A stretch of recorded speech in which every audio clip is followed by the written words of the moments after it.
This was my journey from my first mock percentile of 75 to my dream college, Faculty of Management Studies, Delhi.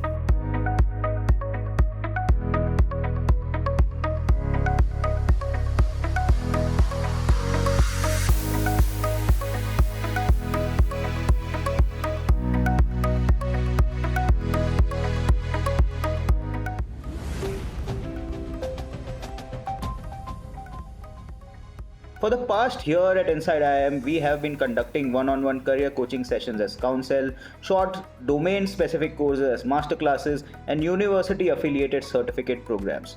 Now, we are extremely excited to announce that we have a new home for all these highly rated programs in altuni.in. So, if you are looking to earn a high salary, get a promotion, switch jobs, click on the link in the description or just visit altuni.in. Thank you, enjoy the video, and don't forget to press the bell icon to never miss an update. Cheers.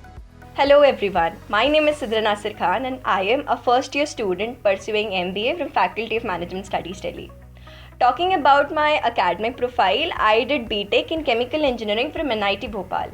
I graduated in 2021 with an 8.35 CGPA and I'm a fresher. So there are two things that I realized during my entire journey preparation and by speaking with different batchmates and friends, that DILR and Quant could be covered in the restrained amount of month or time period. But VARC is something which result is seen after a gradual improvement. So one thing, if you're starting to prepare for CAT, one thing that is very sure is to start reading newspapers. I preferred Indian Express and the Mint for the online reading. So you can prefer any newspaper, just try to read the editorials part, at least 3 articles a day. And preferred would be to go for screen reading because that will help you in the real exam. It will help you in the comprehension of passages that will be given in the real time. The second thing would be that has to be started from the very beginning, would be your speed maths preparation. So data interpretation is the second section of the CAT, where there are sets which are very data intensive. They are easy to solve just because they involve high amount of calculation. People tend to either solve it in a large amount of time so that they lag behind or drop it. So that's the chance where you can score if you're good with calculations, and that can be developed with time. So did I. Then I started preparing for like 3 sections in an equal weightage. I covered all the concepts and topics of quant for the basic level, different new concepts of data interpretation and logical reasoning, and solving different types of VA questions and RC passages. The most important part of your CAT preparation is going to be the mock CATs, because they are going to be a reality check. You'll get to know where you're lagging, how you have learned the theory part, right? But how do you apply and how do you perform in that real-time check? Mock CATs are going to give you that analyzation of yourself. So I started, I gave a CAT and my expected result in the first CAT was high and I scored really low. I was demotivated, but I thought that I should give more CATs to actually analyze my performance. I gave 2 more CATs on a weekly basis, and I realized that okay, these are my strengths, these are my weaknesses, these are the areas I need to work on by a little push, and these are the areas when I need to put much of my hard work. For me, DILR has always been my strength. I was really good in solving logical reasoning problems, and data interpretation is all calculation based once you are done with your normal structure of the question. In fact, in today's pattern of CAT 2020 and in fact the previous year's CAT also 19, the DI sets are also involved around the reasoning. So if you're not good with logical reasoning, it may affect your DI part too. The strategy that I used for DILR was the categorizing of sets. So if you are good with choosing the perfect set to start with, you are almost done with the section. And if you're stuck with the wrong set, your entire section can ruin your performance. And this getting the good decision making to choose a proper set will come after you give certain amount of mock cats. I used to categorize the sets into different categories. Like I used to read the premise. I used to invest the starting 5 minutes by categorizing the sets, by reading the premises of all the sets, and the rest 55 minutes was solving that. And trust me, if you are able to use those initial 5 minutes in a very productive way, your DILR section will be very smooth. So the categories would be, this topic is familiar with me and it is an easy set. It is a familiar topic but it's a moderate set. Familiar topic but a difficult set. A new topic but I can solve it. A new topic and I have no idea whether I can solve it or not unless I dive into the set. So first I used to go for the easy set, then the moderate set, then the new set, the new topic but I feel that I can solve it. Then the difficult set, and if the time permits I can go for the 5th category, but time won't be there. If you solve 50% of the DILR questions, you will land up at a percentile 99 plus. So that's the pattern I followed and it helped me a lot. The second section was VARC, and that was my weakness. I struggled a lot for VARC and I felt that I was good with English. I scored 98 out of 100 in my CBSE board exams, but the English that is taught in the 12th standard and which is asked in the CAT exam are very different. The comprehension is all the more very different. And you need to have good comprehension skills. You need to categorize the options and choose the best option that fits, because the options are very close to one another. So in the beginning you'll feel all 4 are correct, then you'll come to a stage where you can just drop off 2 options by the method of elimination and you get stuck with 2 options, and by the end of preparation you get, okay, this answer is the correct answer, and this will come by practice. For VARC, I tried different strategies each time, as it was a section where I struggled the most. I used to have a strategy, apply it for 3 consecutive mock cats, see if that worked. If it did not, I switched to another strategy. I talked to different people of my peer group, to many of my mentors, and then devised each strategy according to me. Because if one strategy is working for one person, it's not necessary it will work for you too. The strategy that worked well for me till the main CAT exam was that I used to jot down the points of the main idea and the supporting idea. So if I'm solving an RC passage, I'll jot down one as the first paragraph of that passage, write the main idea and 2 or 3 keywords, the supporting idea, and similarly for all the paragraphs of that passage. That helped me to create a link in my mind. That helped me to pay focus, because if you write down something, that stays in your mind more than you read.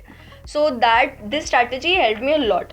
Also for solving the questions in a sectional test or in the mock CAT, I used to switch between VA and RC. So the pattern that I followed was, I started with 2 RCs, then 4 VA questions, then 1 RC, then 4 VA questions and another RC, and then end it with a VA question. This was helpful to me because if I read RCs in one go, it will create so much monotony in my mind that I may be able to I may get distracted from the main idea that author wants me to connect. And if a single second I'm distracted, I have to read that passage again, and that will be just a waste of time.